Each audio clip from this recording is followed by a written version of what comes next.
చట్టబద్ధమైన పనిని కల్పించాలి, సదుపాయాలు కూడా కల్పించాలి. ఇప్పుడు పిల్లలతో ఉన్న గర్భిణీ స్త్రీలు వస్తుంటారు పనిచేసే ప్రాంతాల్లో, వాళ్ళకి పాలు ఇవ్వటానికి ఒక ప్రత్యేకమైన కేంద్రాలు, తాగటానికి మంచినీళ్ళు, అలాంటి సదుపాయాలు అనేవి రాజ్యం కల్పించాలి.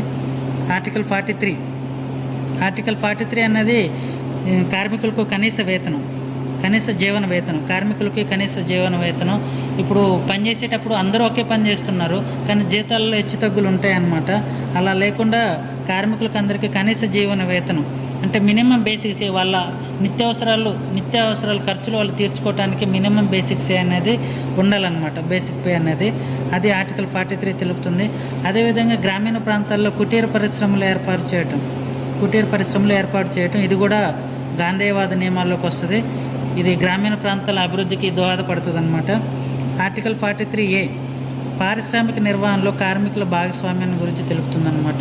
ఇప్పుడు పారిశ్రామికలలో కార్మికుల యూనియన్లు ఉంటాయి. అవి పారిశ్రామిక నిర్వహణలో వారి బాధ్యత గురించి రాజ్యం చర్యలు తీసుకోవాలి, వారిని కాపాడాలి. ఆర్టికల్ 44 ఇప్పుడు సమాజంలో మన భారతదేశంలో బాగా కాంట్రవర్సీ అవుతున్నది యూసీసీ, యూనిఫామ్ సివిల్ కోడ్ అన్నమాట. ఇది మన BJP government uniform civil code ఇప్పుడు ఎలక్షన్లో గెలిస్తే కంపల్సరీ యూనిఫామ్ సివిల్ కోడ్ అనేది తీసుకొస్తా అన్నది. దీన్ని పౌరులందరికీ ఉమ్మడి పౌరస్మృతి అన్నమాట. ఇది యూసీసీ అమల్లో ఉన్న భారతదేశంలో మన రాజ్యాంగం అమల్లోకి వచ్చినప్పుడు యూసీసీ కలిగి ఉన్న రాష్ట్రం ఏంటంటే గోవాలో మనం యూనిఫామ్ సివిల్ కోడ్ అమల్లో ఉంది. రాజ్యాంగం అమల్లోకి రాకముందు నుండి కూడా గోవాలో యూనిఫామ్ సివిల్ కోడ్ అన్నది అమల్లో ఉంది. అయితే మొట్టమొదటిసారిగా రాజ్యాంగం అమల్లోకి వచ్చిన తర్వాత యూనిఫామ్ సివిల్ కోడ్ని ఇప్పుడు ప్రజెంట్ ఇది కరెంట్ అఫైర్ అనమాట. రీసెంట్గా 2024లో దీన్ని ఉత్తరాఖండ్ రాష్ట్రం అనేది ఆమోదించింది యూనిఫామ్ సివిల్ కోడ్ని. అయితే ఇది మొట్టమొదటి భారత రాజ్యాంగం అమల్లోకి వచ్చిన తర్వాత యూనిఫామ్ సివిల్ కోడ్ని అమలు పరుస్తున్న రాష్ట్రం వచ్చేసి ఉత్తరాఖండ్. ఆర్టికల్ 45 అనేది మౌలిక రాజ్యాంగంలో ఆర్టికల్ 45 ఏం తెలుపుతుందంటే 14 సంవత్సరాలలోపు పిల్లలకు నిర్బంధ విద్యను అందించాలి రాజ్యం యొక్క బాధ్యత. 14 సంవత్సరాలలోపు పిల్లలకు విద్యను అందించడం రాజ్యం యొక్క బాధ్యత. అయితే దీన్ని 46వ రాజ్యాంగ సవరణ ద్వారా 2002లో దీన్ని సవరించారనమాట. దీన్ని సవరించి 0 to 6 years చేశారు. ఇప్పుడు ప్రజెంట్ ఏముందంటే ఆర్టికల్ 45లో 0 to 6 years పిల్లలకు సంరక్షణ విద్యను కల్పించడం రాజ్యం యొక్క బాధ్యత అనమాట. అందుకని మనం చూస్తున్న అంగన్వాడీలు, ప్రైమరీ స్కూళ్ళల్లో వారికి విద్యను అందించడం రాజ్యం యొక్క బాధ్యత, వారిని విద్యను అందిస్తుంది. అలాగే ఇప్పుడు దీన్ని తీసుకొచ్చి ఎక్కడ పెట్టారంటే మౌలిక రాజ్యాంగంలో ఉన్న 14 years బిలోని తీసుకొచ్చి ఆడబెట్టారంటే రాజ్యాంగంలోని జీవించే హక్కులు. ఆర్టికల్ 21 ఏం తెలుపుతుందంటే జీవించే హక్కు. 21A ఏం తెలుపుతుందంటే రైట్ టు ఎడ్యుకేషన్. దీంట్లో 6 to 14 years 6 సంవత్సరాల నుండి 14 సంవత్సరాలలోపు పిల్లలకు ఉచిత నిర్బంధ ప్రాథమిక విద్యను అందించడం రాజ్యం యొక్క బాధ్యత. అయితే దీని గురించి 2 కాంట్రవర్సీలు ఉన్నాయన్నమాట. మనం పాలిటీలో మనం చదువుకునేటప్పుడు ఏమవుతుందంటే మనం ఆర్టికల్ చదవటమే కాదు, దాని గురించి లేటెస్ట్గా లేకపోతే పాస్ట్లో ఏమన్నా కేసులు ఉన్నాయా, జడ్జిమెంట్స్ ఏమైనా ఉన్నాయా అనేది మనం వాటి గురించి కంపల్సరీ మనం స్టడీ చేయాలి. ఎగ్జామ్ పాయింట్ ఆఫ్ వ్యూలో అప్లికేషన్ టైప్లోనే క్వశ్చన్లు అడుగుతున్నారనమాట. దాంట్లో మనం మెయిన్గా ఏంటంటే 1992 మోహిని జైన్ వర్సెస్ కర్ణాటక కర్ణాటక ఈ కేసులో సుప్రీంకోర్టు ఏమని తీర్పిచ్చిందంటే ఇంజనీరింగ్ ఎంబీబీఎస్ కూడా ఉన్నత విద్య కూడా ప్రాథమిక విద్య అని చెప్పేసి సుప్రీంకోర్టు తీర్పిచ్చింది. సో ఈ కేసు అప్పుడు కాంట్రవర్సీ అయింది. మళ్ళీ తర్వాత 1993లో Unnikrishnan versus state of Andhra Pradesh case. ఈ కేసులో సుప్రీంకోర్టు ఏమని తీర్పిచ్చిందంటే ఒక ప్రాథమిక విద్య మాత్రమే ప్రాథమిక హక్కు అని చెప్పిందనమాట. ఈ మోహిని జైన్ కేసులో ఇంజనీరింగ్ ఎంబీబీఎస్ ఉన్నత విద్య ఏదైతే ఉందో దీన్ని కూడా ప్రాథమిక విద్యగా కన్సిడర్ చేస్తే మనకి ఇప్పుడు చాలా బాగుండు. ఇంజనీరింగ్ ఎంబీబీఎస్ మనం ఫ్రీగా చదువుకోవచ్చు. అయితే 1993లో సుప్రీంకోర్టు ప్రాథమిక విద్య మాత్రానికే ప్రాథమిక హక్కు అని చెప్పి తీర్పిచ్చింది. ఇప్పుడు రైట్ టు ఎడ్యుకేషన్ యాక్ట్ అనేది 2010 ఏప్రిల్ 1 నుండి అమల్లో ఉందన్నమాట. రైట్ టు ఎడ్యుకేషన్ 2010 ఏప్రిల్ 1 నుండి అమల్లో ఉంది.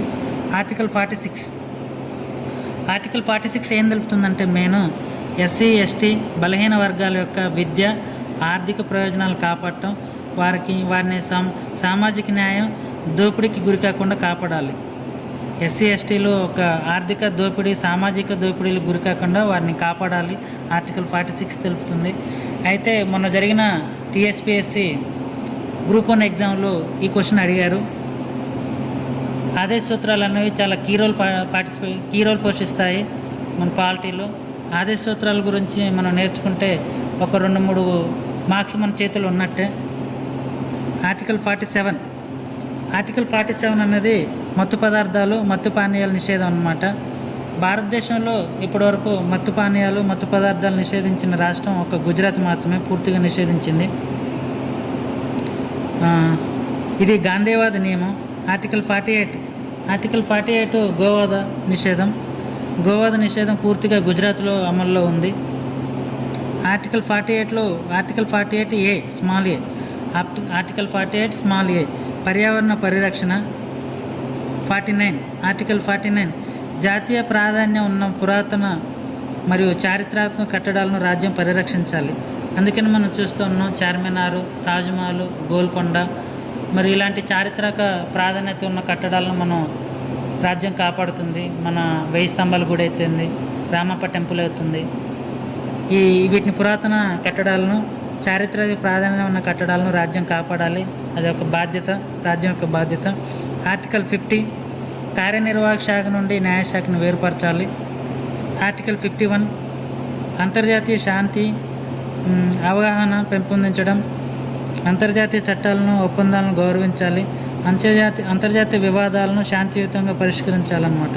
ఇప్పుడు మన భారతదేశం ఏదైనా విదేశంతో చేసుకున్న ఒప్పందాలు అయితేంది, లేకపోతే సరిహద్దు వివాదాలు అయితేంది, వాటన్నిటిని మనం శాంతియుతంగా ఒక శాంతియుత వాతావరణంలో మనం పరిష్కరించుకోవాలి. అలాగే మనం ఈ ఆర్టికల్ 51 ప్రకారం మనం యుఎన్ఓలో సభ్యత్వం కలిగి ఉన్నాం. 1945లో మనం యుఎన్ఓలో సభ్యత్వం తీసుకున్నాం. 1949లో కామన్వెల్త్లో సభ్యత్వం తీసుకున్నాం. 1954 పంచశీల ఒప్పందం నెహ్రూ గారు చైనాతో చేసుకున్నారు. ఇది కూడా మన టీఎస్పీఎస్సి గ్రూప్ 1లో వచ్చిందనమాట. ఇది 1985 సార్క్లో సభ్యత్వం తీసుకున్నాం. అలాగే 2008లో యుఎస్ఏతో అణు ఒప్పందం చేసుకున్నాం. ఇవన్నీ అప్లికేషన్ టైప్లో అడుగుతారనమాట. డైరెక్ట్ ఆదేశ సూత్రాల్లో ఏ ఆర్టికల్ ఎక్కడుంది అనేది అడగకుండా అప్లికేషన్ టైప్లో ఎక్కువ అడుగుతారు. మన అప్లికేషన్ టైప్లో మనం చదువుకున్నట్టయితే మనం కాంపిటేటివ్ ఎగ్జామ్లో ఒక 2-3 మార్కులు మనం చేతులు ఉంచుకున్నట్టే. ఆదేశ సూత్రాల్లో మనం ఇంకా 2 టాపిక్స్ మిగిలి ఉన్నాయి. అదేంటంటే ప్రముఖులు చేసిన వ్యాఖ్యానాల నుండి కాంపిటేటివ్ ఎగ్జామ్లో ఒక మార్కు వస్తుంది అనమాట.